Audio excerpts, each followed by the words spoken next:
Nós estamos começando uma nova semana e eu fiquei aqui pensando, de repente você poderia me perguntar: o que você pode me dizer que faça diferença na minha vida? E eu te digo: busque em primeiro lugar o reino de Deus e a sua justiça. As demais coisas o Senhor acrescenta na sua vida. E eu quero começar essa semana com a bênção que o Senhor ensinou a Moisés, que abençoasse todo o seu povo, que está em Números, no capítulo 6, versículo 24 ao 27. O Senhor te abençoe e te guarde. O Senhor faça resplandecer sobre ti o seu rosto e te conceda graça. O Senhor volte para ti o seu rosto e te dê paz. A palavra do Senhor diz aqui: assim eles invocarão o meu nome e eu os abençoarei. Eu quero continuar orando pela sua vida e por essa semana.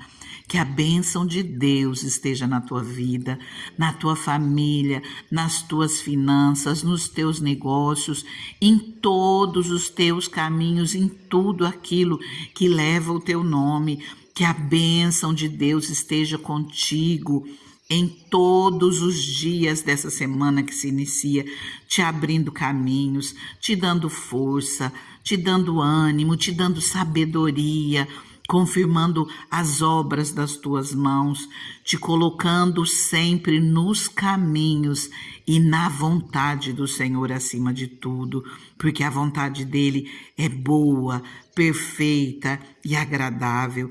Os pensamentos do Senhor são mais altos do que os nossos. Os caminhos do Senhor são melhores do que os nossos. Então alegra o seu coração, se encha de confiança, de expectativas, confia e viva o melhor de Deus para a sua vida. Que essa semana seja a melhor semana que você já teve. Que esse final de ano seja o melhor final de ano que você já teve até hoje. Que o Senhor te abençoe em tudo aquilo que você fizer, no nome de Jesus. Amém? Ontem, quando nós estávamos vendo a palavra em Mateus 24, algo me chamou a atenção, inclusive eu cheguei a comentar sobre a questão dos falsos profetas. Em Mateus 24, versículo 11, diz assim: e numerosos falsos profetas surgirão e enganarão a muitos.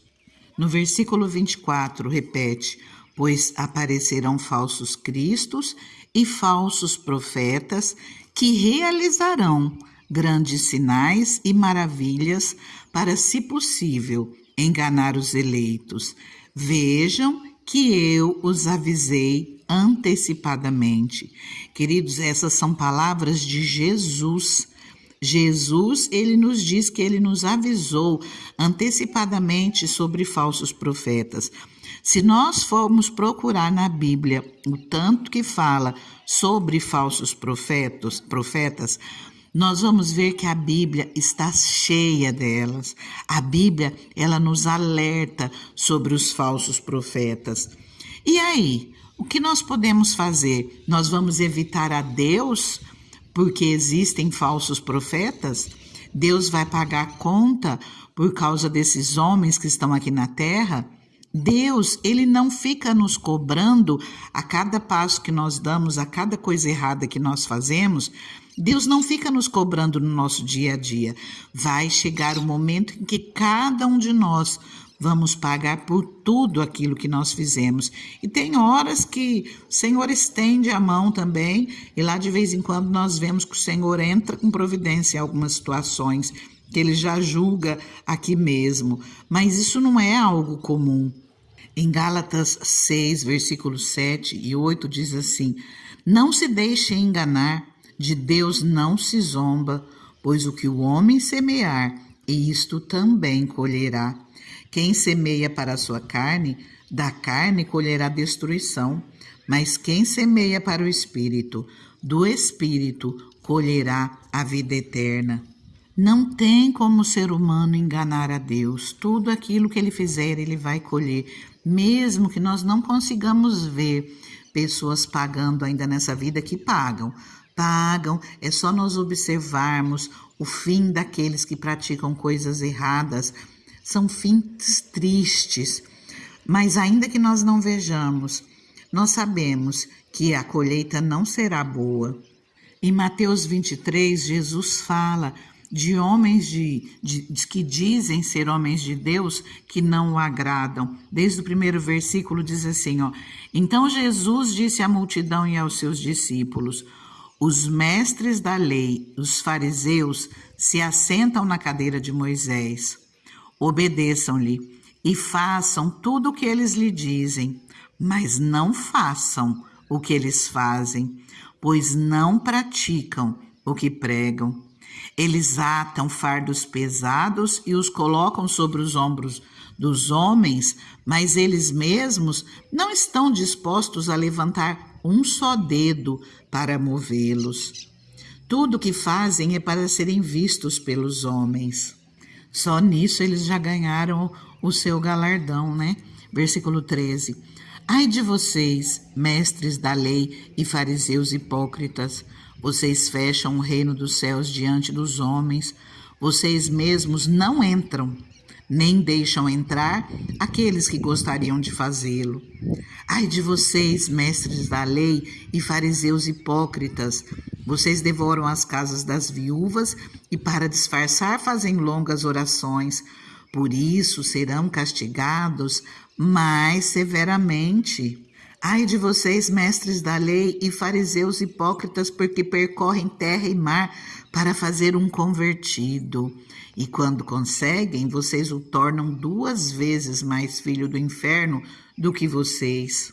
Versículo 23. Ai de vocês, mestres da lei e fariseus hipócritas, vocês dão o dízimo da hortelã, do endro e do cominho, mas têm negligenciado os preceitos mais importantes da lei: a justiça, a misericórdia e a fidelidade. Vocês devem praticar essas coisas sem omitir aquelas. Guias cegos, vocês com um mosquito engolem um camelo. Ai de vocês, mestre da lei e fariseus hipócritas, vocês limpam o exterior do copo e do prato, mas por dentro eles estão cheios de ganância e cobiça. Fariseu cego, limpe primeiro o interior do copo e do prato, para que o exterior também fique limpo. Ai de vocês, mestres da lei e fariseus hipócritas, vocês são como sepulcros caiados, bonitos por fora, mas por dentro estão cheios de ossos e de todo tipo de imundície. Assim são vocês, por fora parecem justos ao povo, mas por dentro estão cheios de hipocrisia e maldade. Olha o versículo 33. Serpentes, raça de víboras, como vocês escaparão da condenação ao inferno? Por isso, eu lhes estou enviando os profetas sábios e mestres. Queridos, por que eu estou falando tudo isso? O Senhor aqui, ele deixa claro como é que esse povo que tenta enganar aqueles que o Senhor deseja alcançar, como vão escapar do inferno? Agora, eu te faço uma pergunta. Nós vemos aqui, essas pessoas, o destino delas é o inferno, porque é o que Jesus diz. Não são palavras minhas, são palavras de Jesus. Mas se você ainda não tem Jesus como Senhor e Salvador da sua vida, você vai deixar que aquilo que você tem visto em algumas igrejas valham por todas, onde tem homens bons, onde tem esses que Jesus fala aqui no final. Por isso eu estou lhes enviando profetas, sábios e mestres. Jesus, ele fala que tem os homens dele, que tem pessoas boas. Você vai deixar que essas pessoas ruins, usadas pelo inimigo, usadas pelo inferno, usadas pelo inimigo das nossas almas, impeça que você se achegue à presença do Senhor? Jesus, ele vai voltar a qualquer hora para buscar o seu povo. Nós vimos, leia você o próximo capítulo, Mateus 24, quem não ouviu a palavra de ontem, de antes de ontem, nós estamos vendo que Jesus ele está às portas devido a tudo que está acontecendo na humanidade, devido é palpável aquilo que nós vemos confirmando a palavra do Senhor. Nós não precisamos de nenhum profeta, nós não precisamos de nenhum sábio, de alguém entendido para nos dizer que Jesus pode voltar a qualquer momento, porque nós temos visto a palavra se cumprindo dia a dia. E aí, como você está na presença do Senhor? Você vai deixar que esses homens que dão maus exemplos e que Jesus mostrou que existe um monte te impeça de estar junto ao reino de Deus? Jesus, ele chama para que nós formemos uma igreja. A igreja de Cristo é o povo, a igreja de Cristo é o povo reunido, aqueles que têm Jesus como Senhor da sua vida, reunidos, seja lá em que lugar for. Nós temos nomes de assembleias, de congregações, de comunidades, porque são nomes que estão na palavra de Deus, mas Jesus, ele nos ensina a nos reunirmos como corpo de Cristo. A palavra do Senhor nos ensina a não deixarmos de nos reunir como igreja de Cristo. Quando nós estamos juntos, nós somos a igreja de Cristo, onde tem um povo, seja num salão, seja num templo maravilhoso, onde tem numa casa, onde tem um povo reunido, adorando, louvando ao Senhor. Ali o Senhor está, e ali está parte da igreja de Cristo, parte do corpo de Cristo. O Senhor, ele está te chamando nesse dia. Se você já conhece ao Senhor, mande essa palavra para alguém que o Senhor deseja alcançar. O Senhor está convidando a estar na presença dele, a buscá-lo de todo o coração, a colocar ele como prioridade na sua vida, a tomar a Deus como Senhor da sua vida, como Deus da sua vida, e confiar que ele tem o melhor para você. Como eu falei no início, aquele versículo de Mateus 6,33, busque em primeiro lugar o reino de Deus e a sua justiça. As demais coisas serão acrescentadas. Eu não tenho nada melhor para oferecer para você do que o reino de Deus. É o melhor presente que nós podemos ter enquanto nós estamos aqui, né, na caminhada nessa terra. Porque se nós tomamos a Deus como Senhor das nossas vidas, Ele cuida de nós a cada dia. Não é falar que nós não teremos problema, mas é falar que nós enfrentaremos os nossos problemas junto com Deus, junto com o Espírito Santo, com Jesus Cristo como nosso intercessor, como aquele que cuida das nossas vidas. Tem coisa melhor que isso? Então, eu já te peço, compartilhe essa palavra com alguém. Se você nunca tomou Jesus como Senhor da sua vida, deixa nos comentários: eu recebo Jesus como Senhor e Salvador da minha vida. Eu declaro que a minha vida é do Senhor Jesus e que Ele tenha liberdade para agir na minha vida. Você vai estar aceitando a Jesus publicamente. Fale isso com seus lábios. Declare que Jesus é o seu Senhor. Peça perdão pelos seus pecados e deixa Ele entrar na sua vida.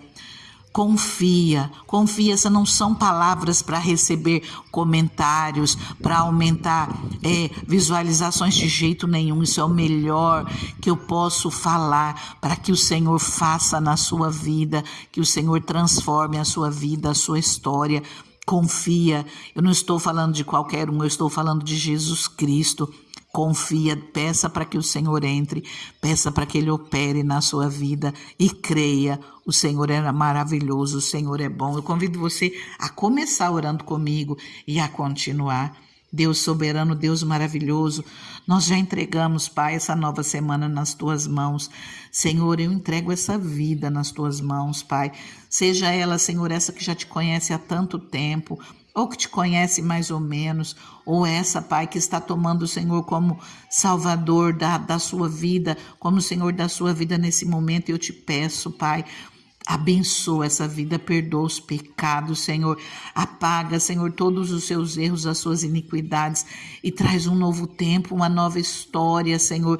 Que o teu Espírito Santo tome essa vida nas tuas mãos e que o teu Espírito Santo conduza, Senhor, pelos teus caminhos, conduza por caminhos bons, que conceda sabedoria, que ensine os caminhos por onde deve andar. Senhor, abra essa mente, Senhor, para que ela venha compreender a tua palavra, os teus mandamentos nas escrituras e que ela venha crescer, Senhor, cada dia mais em conhecimento, em graça, crescer no conhecimento da tua palavra, Deus, para que não seja enganado por nenhum falso profeta, por nenhum fariseu, Senhor, no nome de Jesus, nós oramos e agradecemos.